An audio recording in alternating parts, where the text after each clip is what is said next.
Hi, my name's Lee Havcost, and my project partner Josh Baker and I today will be describing the neurobiological substrates of addiction. The commonly used definition of addiction as it pertains to alcohol and other substances is a chronic relapsing disorder characterized by compulsive drug seeking and use despite adverse consequences. As you can see that there's many types of addiction, not all of which have to do with substances, but today we will be focusing on substances because of the profound and persistent changes in the brain that take place as a result of habitual use. The brain science of addiction matters because people often use substances to self-medicate undiagnosed mental illnesses like depression or anxiety, learning challenges like ADD and ADHD, or to blunt the effects of trauma. But continued use compounds the negative effects of all these, further driving people into maladaptive behaviors that contribute significantly to social crises. Poor educational outcomes, a strained healthcare system, poverty, homelessness, crime and incarceration, and rising overdoses and deaths of despair all have some roots in addiction. Understanding the dysfunction that occurs in the brain is helpful for reducing the stigma associated with the idea of addiction as a failure of will or character. Moreover, learning how addiction works in the brain can also help inform treatment modalities. The term reward pathway refers both to the parts of the brain and the neurochemical circuitry involved in promoting processes related to survival, like finding food and sex.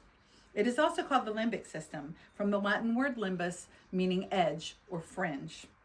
It originates in the ventral tegmental area, which is a cluster of dopamine-producing neurons situated at the boundary or edge of the brainstem in the midbrain. Imagine an early human walking around in the world. She encounters a berry bush or some edible greens and roots. The VTA projects a wash of dopamine into the nucleus accumbens, which translates this neurochemical signal into an impulse to move toward and consume the berries. The amygdala responds with positive emotion, maybe glee or excitement, while the hippocampus is reminding our human to take note of the location and other contextual information about the berries. Some of the dopamine lands in the prefrontal cortex, where all of the pieces of this memory can be integrated into executive functions. It has long been known that substances of abuse exploit the limbic system, but more recent science has identified how the chemistry, activity, and structure of the brain adapts to use over time. The first stage of addiction is binge and intoxication, the yearly use during which pleasurable effects of a drug positively reinforce the behaviors associated with obtaining and using that drug. The process of positive reinforcement maps onto the limbic system, but the dopaminergic response to a drug is more like a flood than a wash. That the limbic system evolved to support survival is part of what makes it vulnerable at this stage to the hypernormal stimuli of drugs.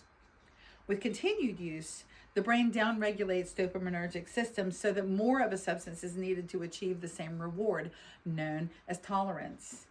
And anxiety and physical discomfort arise during abstinence, known as withdrawal. This is the second stage of addiction, withdrawal and negative affect, which is defined by the negative reinforcement of using to ease withdrawal symptoms. It is at this stage that behavioral shifts from impulsivity to compulsivity begin. The brain intensifies neurochemical messaging to the striatum, which acts as a hub through which dopamine, glutamate, and GABA interact to guide behavior. Executive functions like planning, decision-making, and incentive salience, governed by the prefrontal, orbitofrontal, and anterior cingulate cortices, become distorted as the striatum promotes the formation of habits around drug seeking and use. The entrenchment of drug seeking and using habits represents the third stage of addiction, called preoccupation and anticipation. By now, the brain has adapted to respond not only to actual use, but also to cues associated with use, so that the motivating dose of dopamine, once provided by the drug itself, is now triggered by merely a reminder of use. The engagement of the dorsal striatum at this stage can persist even after long periods of abstinence and goes some way to explaining the unpredictable and persistent risk of relapse that has confounded treatment paradigms so far. Now here's Josh to tell us about how this plasticity works under the influence of stimulants. Hello. Since you've just heard about the general process of neural substrate addiction, we wanted to see that process in specific by discussing stimulants such as cocaine, amphetamines, and caffeine. Beginning with binge and intoxication, activity begins in the ventral tegmental area when the stimulants are used, resulting in too much dopamine being released into the brain. The positive effects of the environment being used in will also have a direct effect of the feelings associated with use, with activation in the nucleus accumbens, prefrontal cortex, striatum, cerebellum, and caudate. Studies have shown that stimulants are an outside of the house drug, with negative association in more calm and homey environments. These positive associations, along with the dopamine, result in drug-seeking behavior due to more traditional dopamine sources being as much as 11 times less potent.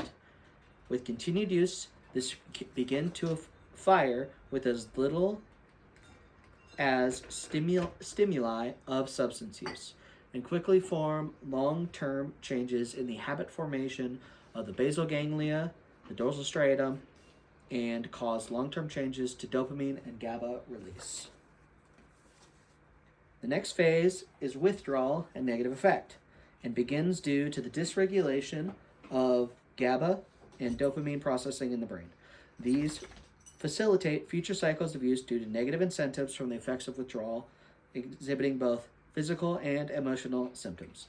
Stimulants bind to the natural GABA, leaving insufficient GABA for slowing the neural process down, and dopamine production becomes unable to meet the brain's expected dopamine volumes, in addition to reducing the dopamine effects of stimulant use, and eventually stops making natural dopamine entirely. Finally, stress receptors are blocked in the amygdala, making the ability to manage stress more difficult or even impossible without substance use. These factors in combination result in compulsive behaviors and addiction. Interestingly, stimulants such as nicotine, caffeine, amphetamine, and cocaine all have a reward-based system in the brain, whereas methamphetamine has an aversion-based system in the brain. This leads into preoccupation and anticipation.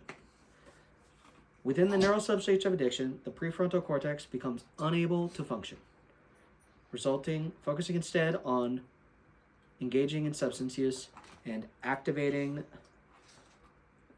with related stimuli or people, places, and things.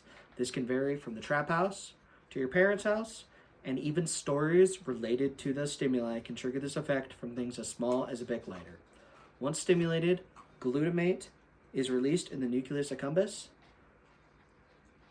triggering incentive salience and using habits in the dorsal striatum.